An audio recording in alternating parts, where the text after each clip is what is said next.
Senadores aprueban en lo general la reforma energética.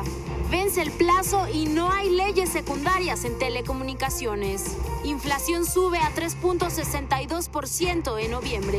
Producción de autos cae 3.5% en noviembre, pero sigue en récord. US Airways y American Airlines crean la aerolínea más grande del mundo. Firmas tecnológicas exigen a Estados Unidos controlar el espionaje. Hola, ¿qué tal? Muy buenas tardes, gracias por acompañarnos.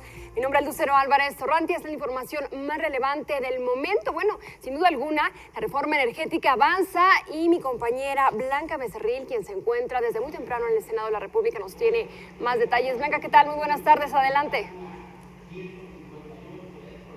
Hola Lucero, muy buena tarde. Pues sí, tras más de 3 horas y media de receso de las Comisiones Unidas encargadas de dictaminar la reforma energética y con la tribuna tomada por los 20 senadores del Partido de la Revolución Democrática, por fin se aprobó en las comisiones el dictamen de la reforma energética. Este que dará sustento a esta reforma. Escuchemos de qué se trata. Queda aprobado en lo general el dictamen con proyecto de decreto por el que se reforman y adicionan diversas disposiciones de la Constitución Política de los Estados Unidos Mexicanos en materia de energía. Pues tras como lo adelantaron el día de ayer, los senadores del Partido de la Revolución Democrática se reservaron todo el dictamen. Este que incluye modificaciones a la Constitución en los artículos 25, 27 y 28 de nuestra Carta Magna y también a 21 artículos transitorios, con lo que hacen un total de aproximadamente 200 reservas al dictamen. Escuchemos. Nosotros no estamos de acuerdo con las propuestas de cambio constitucional. El artículo 25, 27 y 28, no estamos de acuerdo con los 21 transitorios que están planteando, de tal manera que haremos valer nuestra facultad que tenemos como senadores y senadoras de que se dé el debate, y habrá que estar a la expectativa de si el PRI y el PAN pues deciden no dar un debate que no han dado de frente a la sociedad, el cual han mantenido oculto y que a final del día significa la privatización de los hidrocarburos para este país.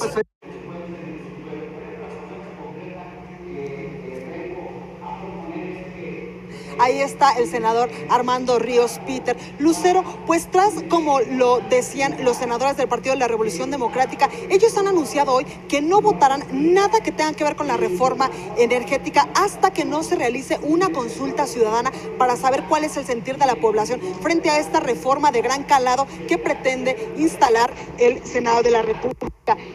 Para esto, Lucero, recordemos que la semana pasada los senadores de El Sol Azteca del PRD presentaron más de 2 millones de firmas de toda la ciudadanía que está en contra de esta reforma energética, que está apoyando la consulta popular, para lo cual hoy está citado aquí en el Senado de la República un notario público que dará fe y legalidad de cada una de estas firmas que pretenden hacer una consulta ciudadana para evitar la privatización de Pemex, como lo han dicho los senadores del Partido de la Revolución Democrática. Lucero, también comentarte que hace unos momentos el ingeniero Cuauhtémoc Cárdenas vino aquí a la sede de la Cámara Alta para mostrar su apoyo a los senadores del Partido de la Revolución Democrática en esta lucha que han llamado ellos contra la reforma energética. También en este sentido, el ingeniero Cuauhtémoc Cárdenas dijo que esta reforma, de aprobarse, nos posicionaría en la misma situación que estaba el país en 1938, cuando se llevó a cabo la expropiación petrolera. Lucero, pues ante todo esto, más bien ante esta acción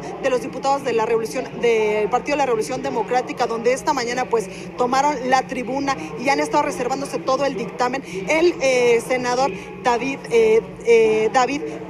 Penchina dijo y descartó que las discusiones de esta reforma energética o la posible aprobación puedan cambiar de sede para llevarla a cabo. Pero recordemos, Lucero, que esta reforma energética que hoy se discute en las Comisiones Unidas de Puntos Constitucionales de Energía y de Estudios Legislativos Primera aquí en el Senado de la República contiene los siguientes puntos que vamos a ver a continuación en este gráfico. En primer lugar, la posibilidad de inversión privada mediante contratos de utilidad compartida, de producción compartida, de licencias o de servicios donde el Estado será quien defina el modelo de contratos más viable para los hidrocarburos. También contempla la posibilidad de inversión privada en la Comisión Federal de Electricidad en los rubros de generación y comercialización. Otro punto que también está contemplando esta reforma energética es convertir a Pemex y a la Comisión Federal de Electricidad en empresas productivas del Estado y un programa de sustitución de subsidios generalizados en energía. Lucero, pues por último comentarte que los senadores están poniendo todo de su parte para terminar y aprobar en lo general y en lo particular este dictamen que posiblemente se pueda subir hoy a primera lectura en el Pleno de la Cámara de Senadores. Lucero, mi reporte. Blanca, ahorita mencionabas precisamente la ley de consulta popular que, bueno, pues el día de mañana pudiera llegar al Senado. Muchas gracias por tu reporte, estamos en comunicación contigo. Gracias. Gracias, Lucero, muy buena tarde. Mientras tanto, especialistas aseguran que el dictamen de reforma energética atraerá a numerosos inversionistas aquí a nuestro país. Otras naciones como Inglaterra, Estados Unidos y Canadá también pudieran convertirse en aliados estratégicos. Sin embargo, también existen algunas contradicciones pendientes por resolver. Escuche.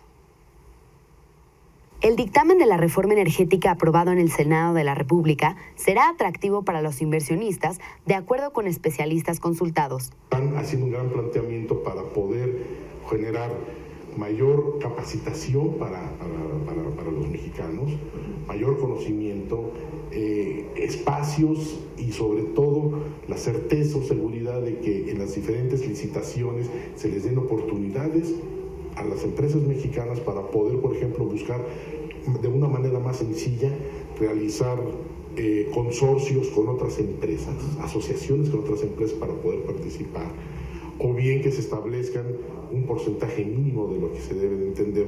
David Enríquez, especialista en el sector energético de la firma de abogados Goodrich, Riquelme y Asociados, percibe cierta cautela y preocupación porque sería la Comisión Nacional de Hidrocarburos la que seleccionaría a los socios de Pemex en los contratos de producción compartida. A un esquema de contratos, de los contratos que permite ahora la Constitución, particularmente el más relevante de ellos, que es el contrato de producción compartida. Enríquez consideró que hay una actitud positiva para invertir, sobre todo por parte de Inglaterra, Estados Unidos, Canadá, Países Bajos y Rusia. Por otro lado, la investigadora del CIDE, Miriam Grunstein, afirmó que en el dictamen de reforma constitucional se encuentran contradicciones que podrían incluso llegar a la Suprema Corte de Justicia. El 27 dice que se van a permitir contratos, no concesiones, y después el 28 dice que la exploración y la extracción del petróleo siguen siendo áreas estratégicas. Entonces, un área estratégica es un área en la cual el Estado tiene titularidad exclusiva. Entonces, si vamos a tener contratos en los que se comparte la producción, y en los transitorios ya hablan incluso de licencias, que también es una cosa tramposita, porque las licencias del Mar del Norte son concesiones llamadas licencias, pues definitivamente no se está manteniendo el área estratégica. De acuerdo con los analistas consultados, el dictamen es atractivo para los inversionistas, aunque deja todavía dudas para su implementación. Para El Financiero, Susana Sáenz. En relación precisamente a este tema, la discusión de esta reforma pues ha estado marcada por la salida, por supuesto, del PRD del Pacto por México, las acusaciones y también algunos señalamientos entre miembros de las distintas fuerzas políticas, así como las movilizaciones por parte de otros sectores sociales. Estos factores, bueno, han focalizado el debate en el tema de los contratos a privados, y para platicar precisamente sobre este y otros asuntos, saludo con mucho gusto a Fluvio Ruiz, consejero profesional de Pemex. ¿Qué tal? Muy buenas tardes. Gracias por acompañarnos. Se habla de 4 esquemas de contrato, 2 son de riesgo. ¿En qué consisten? ¿A quién benefician? ¿A quién perjudican? Adelante. Bueno, efectivamente hay 2 modalidades de contrato planteadas en el transitorio cuarto del dictamen que está en discusión, y básicamente los contratos que implicaron la necesidad de una reforma constitucional son los contratos de producción compartida y las llamadas licencias, que en realidad son equivalentes a las concesiones. Aquí se utilizó este eufemismo semántico para no tener que llamar concesiones, y entonces recordar que ese era el régimen previo a la Revolución Mexicana, ese régimen que instauró Porfirio Díaz. Entonces, benefician fundamentalmente a la inversión privada. En el primero de los casos, las transnacionales, en este caso no pensamos que podría haber otros inversionistas, recibirían como parte de su pago una parte de la producción de petróleo crudo, y ellos la comercializarían.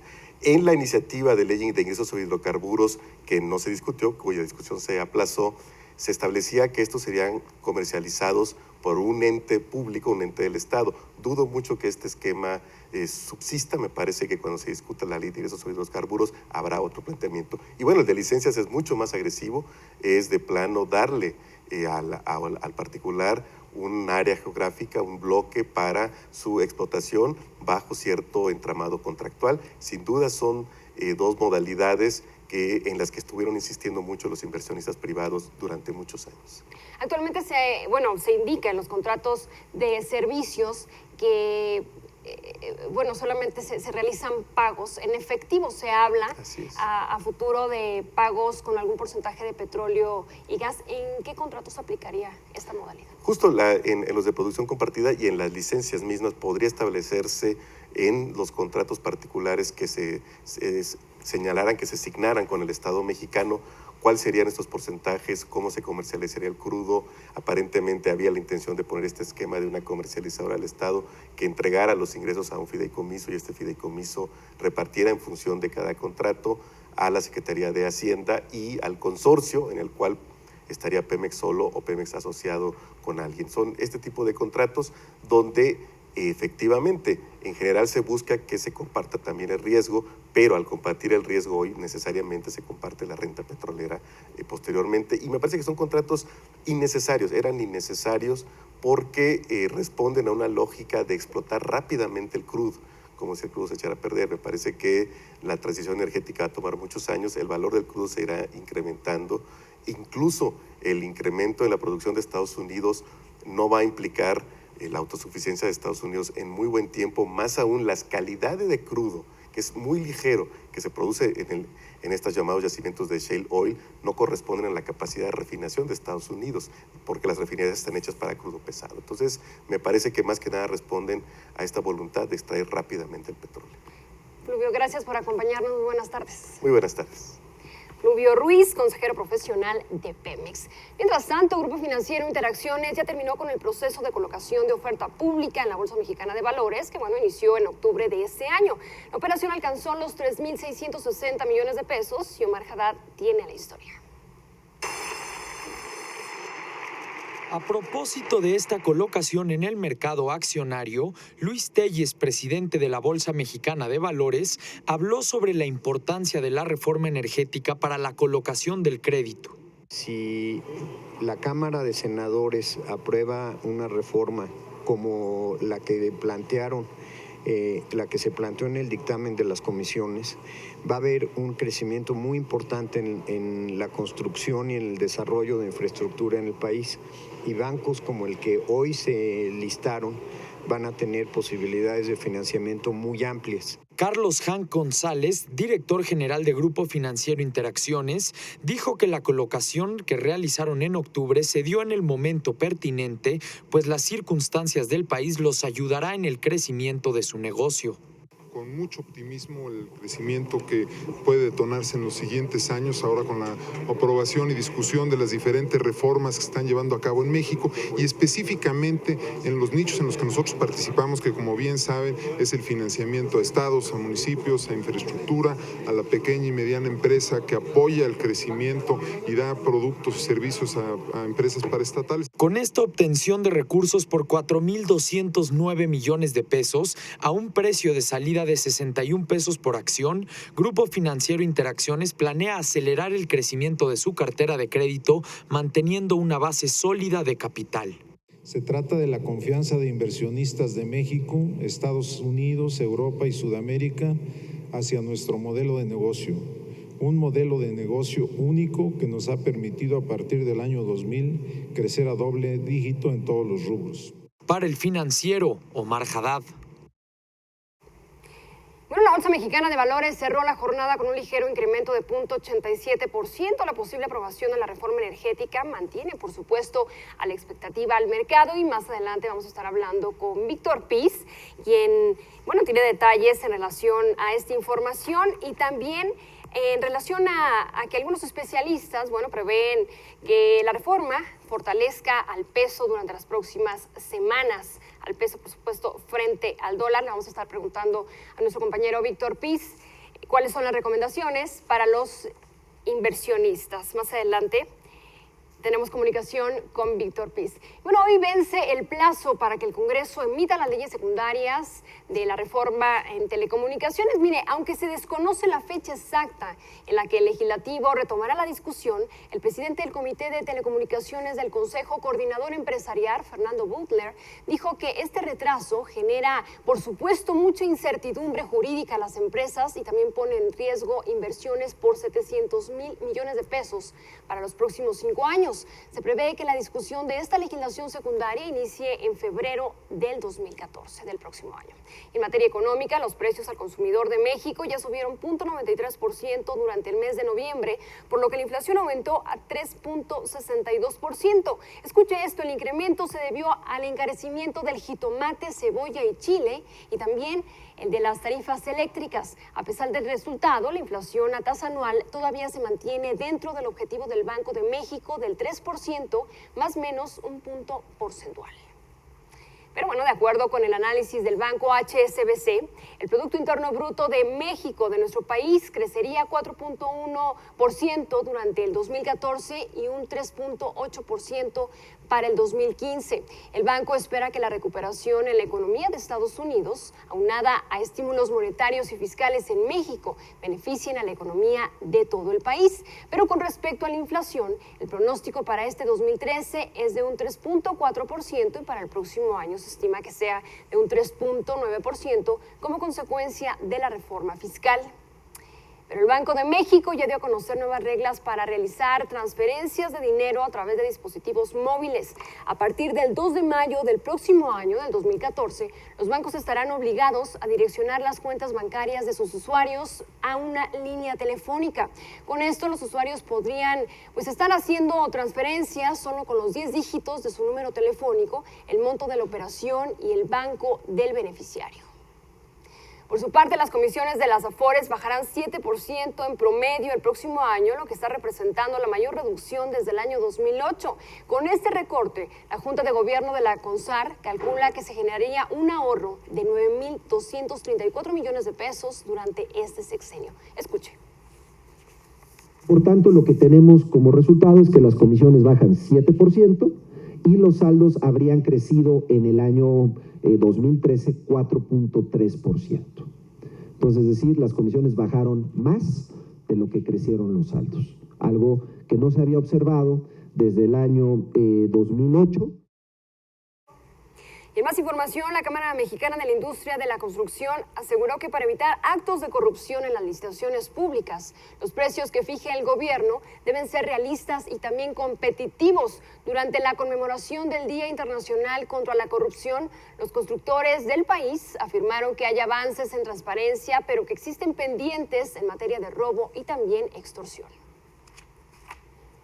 Hemos llevado adelante, por ejemplo, un análisis del sistema de compras en el Distrito Federal y Puebla.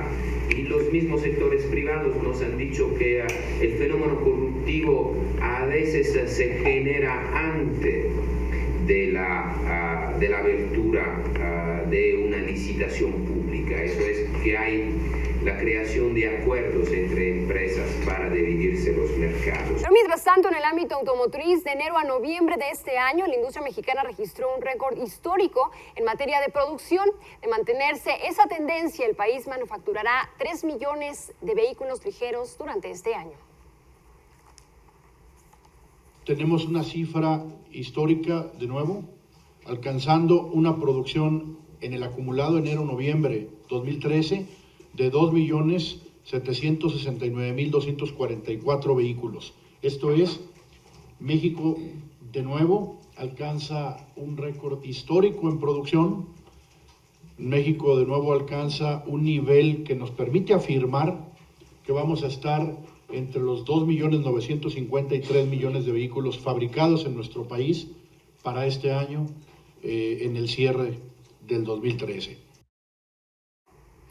Mientras tanto, la importación de autos usados de enero a octubre del 2013 fue equivalente al 60.8% del total de ventas de vehículos nuevos. En total, 513.158 unidades llegaron a México, a nuestro país.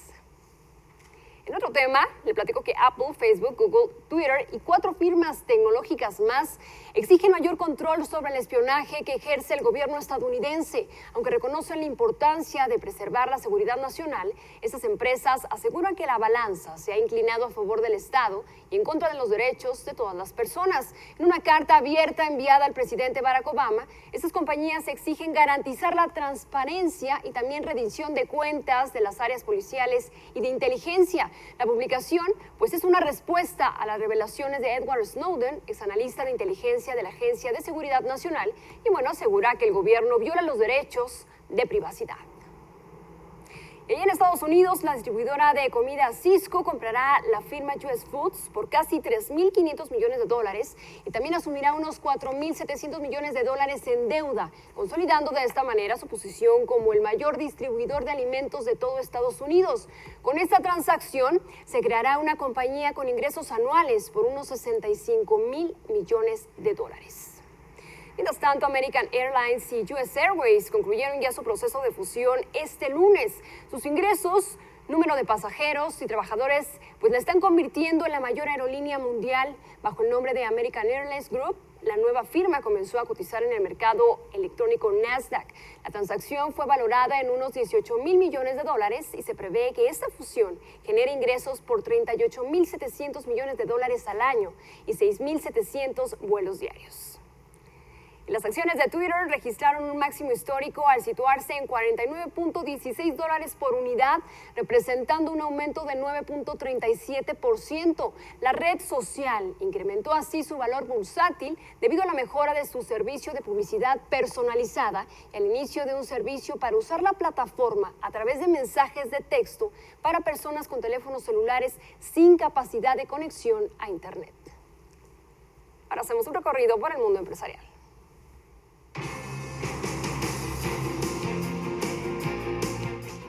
NI Holdings, que opera bajo el nombre de Nextel en América Latina, anunció la pérdida de 400,000 suscriptores en México. La firma agregó que planea recortar 1,400 puestos de trabajo relacionados con operaciones de mercado en los Estados Unidos. La compañía tecnológica Redbox anunció una inversión superior a los 11 millones de pesos para construir su primer centro de innovación en México. El tráfico de pasajeros de LATAM Airlines cayó 0.6% durante el mes de noviembre. La compañía se encuentra en proceso de aumentar su capital en $1,000 millones con el objetivo de incrementar su flota y reducir sus pasivos. La compañía aeroespacial europea EADS anunció un plan de reestructuración que podría implicar el despido de hasta 6,000 empleados y la venta de sus principales oficinas en París. La organización permitirá ahorros de entre 300 y 500 millones de euros entre 2014 y el 2016. Las ventas de McDonald's no cumplieron con las expectativas del mercado. La cadena de hamburguesas más grande del mundo dijo que la competencia y el bajo consumo de los clientes en Estados Unidos afectaron sus resultados. En información internacional, el expresidente de Sudáfrica, Nelson Mandela, será despedido por miles de personas y también por al menos 90 jefes de Estado mediante una serie de actos fúnebres que se llevarán a cabo del 10 al 15 de diciembre.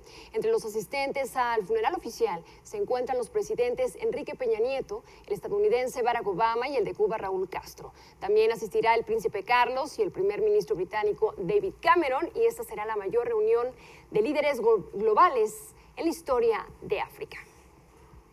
Hasta aquí la información más relevante de esta tarde. Muchas gracias por acompañarnos. Como siempre, lo invito a que siga informado a través del financiero.com.mx, que tengamos contacto, como siempre, a través de las redes sociales, Facebook, Twitter y YouTube. Nos vemos mañana en el Financiero TV con más información en punto de las 9 de la mañana. Muchas gracias.